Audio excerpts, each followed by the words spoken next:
के चाउमीन। गांव में चाउमीन का चलन अभी अच्छे से नहीं आया था, लेकिन सुरेश शहर से चाउमीन बनाना सीख कर गाँव में ठेला लगाता है।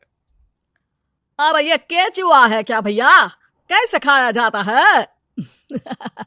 अरे नहीं नहीं, ये चाउमीन है। चाउमीन शहर में खाया जाता है। कितने की दे रहे हो सुरेश? 10 रुपए की प्लेट भरकर। तभी वहां शहर से पढ़ा एक लड़का आता है। जरा एक प्लेट चाउमीन तो देना। सुरेश उसे चाउमीन देता है। उसे चाउमीन खाता देख गांव वाले भी उससे चाउमीन ले लेते हैं और खाने लगते हैं। अरे वाह सुरेश भैया, कमाल की बनाए हो। 2 प्लेट मेरे बच्चों के लिए भी पैक कर दो। बस फिर क्या था, सुरेश का ठेला लगता है और चाउमीन खरीदने वालों की लाइन लग जाती है।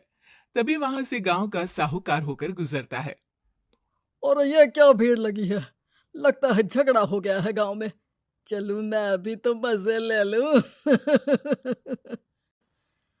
अरे कहाँ है, इतनी भीड़ लगी है यहाँ? लड़ाई हो गई है क्या? अरे साहूकार साहब, ना ना ना, कोई लड़ाई ना हुई है। ये तो सुरेश की दुकान है चाउमीन की। हम लोग चाउमीन खाने आए हैं, आप भी खाइए ना। साहूकार चाउमीन खाता है और सुरेश की तरफ देखता है, जो सारे दिन के पैसे गिन रहा होता है। अरे सुरेश, क्या लागत है इस काम की? अरे साहूकार जी, आप अब आए हैं तो ये पूरे 10,000 रुपए ले जाइए, जो पिछले साल शहर जाने से पहले आपसे लिए थे ना। लागत तो क्या कहे, जो आपने दिया था उसी में सीखा भी है और दुकान भी खोल ली। अरे पैसे इतने जल्दी क्या जरूरत थी? कैसे जरूरत नहीं थी साहूकार जी, इतना मोटा ब्याज कहाँ से भरते? साहूकार को अब सुरेश की दुकान को हड़पने की लालच आ जाती है। नाना करते ये सारे दिन में 500 रुपए कमा ही लेता है। अरे गांव में ये ऐसे ही कमाता रहा तो कहीं ब्याज का काम ना शुरू कर दे। अरे भैया, कोई ना कोई जुगाड़ तो करना पड़ेगा। अब साहूकार घर आ जाता है और अपनी बीवी को सारी बात बताता है। हाँ जी, ये तो मैंने भी सुना है कि सुरेश के हाथ की चाउमीन नहीं खाई तो कुछ नहीं खाया। अरे हाँ हाँ, सही ही कहते हैं, मैं अभी खा कर ही आ रहा हूँ। अरे भाग्यवान है, कितना अच्छा हो ना अगर वो पैसा हम लोगों को मिल जाए। क्यों हैं? हाँ, वो तो है, लेकिन कैसे? हम लोगों को तो चाउमीन बनाना आता ही नहीं है। साहूकार और उसकी बीवी अब रोज चुपके से सुरेश के घर जाते हैं और खिड़की से उसे चाउमीन बनाते देखते। अब क्या था, दोनों को चाउमीन बनाना आ जाता है। फिर एक रोज, और सुरेंद्र, तुझे साहूकारनी ने बुलाया था। बोल रही थी कि बेटे के जन्मदिन में 10 किलो चाउमीन का ऑर्डर देना है, बना दोगे ना? अरे हाँ हाँ साहूकार जी, मैं जरूर बना दूंगा। कब देना है घर में 10 किलो चाउमीन? अरे वो तो तू घर आकर बता कर लेना, मैं नहीं बता पाऊंगा। ठीक है, शाम को काम निपटा कर आ जाता हूँ। सुरेश साहूकार के घर जाता है, लेकिन वहां मियाँ बीवी मिलकर उसे बंधक बना लेते हैं। अरे मुझे क्यों बांध रखा है, मुझे छोड़ दो। आज से तेरा ठेला मैं लगाऊंगा और बहुत सारे पैसे कमाऊंगा। साहूकार एक आदमी को सुरेश की निगरानी में लगा देता है और वहां से चला जाता है। अगले दिन, अरे साहूकार जी, आप कब से चाउमीन बेचने लगे और अपना ये सुरेश कहाँ गया?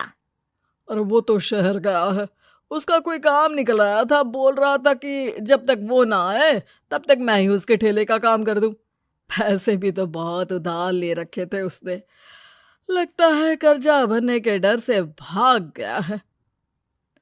अरे पर वो तो बोल रहा था कि उसने सारा कर्जा उतार दिया है, और वो क्यों भागेगा? इतना तो कमा रहा था। अरे मुझे क्या पता। अरे चाउमीन खाना है तो बोलो, नहीं तो भागो यहाँ से। अरे हाँ हाँ, दे दो दे दो।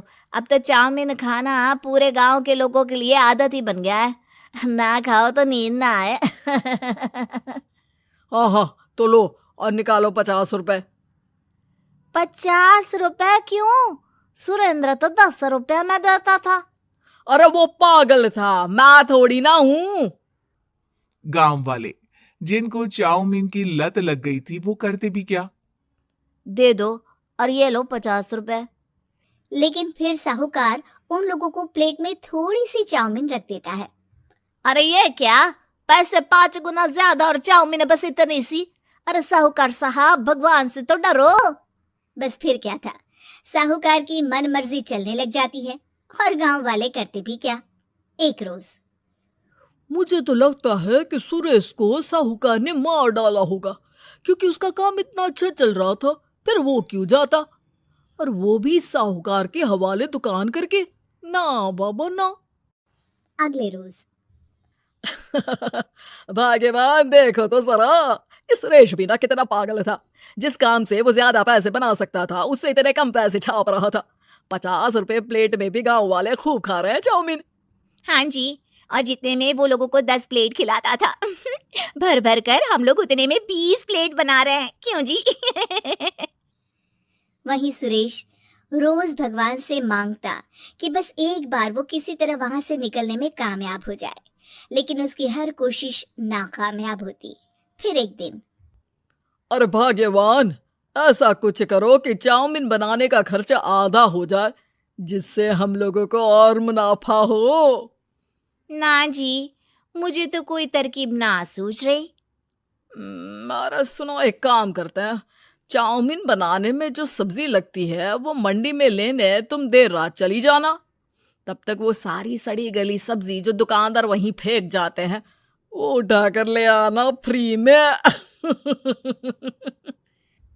अरे वाह जी वाह, आप तो बहुत समझदार हैं जी।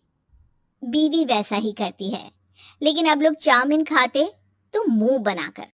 फिर एक बार अरे राम राम राम, ये पेट में दर्द काहे हो रहा है? आई, आई, आई, आई, आई। हाय रे हाय, मेरा भी पेट दर्द के मारे फटा जा रहा है। सभी को शक हो जाता है कि उन लोगों को चाउमीन खाने से ही ये बीमारी हो गई है। वहीं दूसरी तरफ जो आदमी सुरेश की निगरानी कर रहा था, वो सो रहा होता है और मौका देखकर सुरेश वहां से भाग जाता है। सुरेश गांव वालों के पास जाकर उन्हें सब कुछ बता देता है। बस अब क्या था, साहूकार के घर पुलिस पहुंच जाती है। चलो, तुमने गांव के लोगों को खराब सब्जी वाली चाउमीन खिलाकर बीमार किया और सुरेश को बंधक बनाया। तुम्हें इसीलिए हम गिरफ्तार कर रहे हैं।